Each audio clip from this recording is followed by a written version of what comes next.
There is two ways, the way of life and the way of death.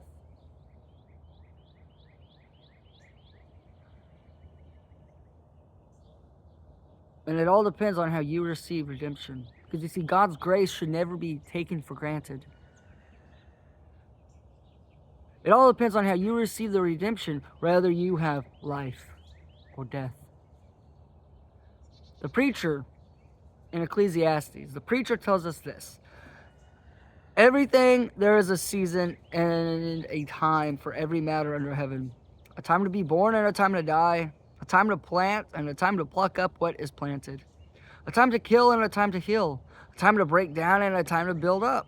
A time to weep and a time to laugh. A time to mourn and a time to dance. A time to throw away stones and a time to gather stones together.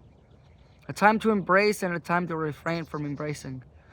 A time to seek and a time to lose. A time to keep and a time to throw away. A time to tear and a time to sow. A time to keep silent and a time to speak. A time to love, a time to hate. A time for war and a time for peace. Which brings us back to this. There's two ways. There's the way of life and the way of death. The way of life is all about God.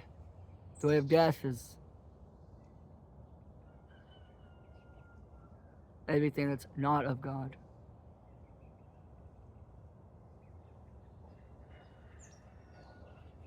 Eternal life. You see, eternal life is a thing. And with eternal life, you have two ways, life or death.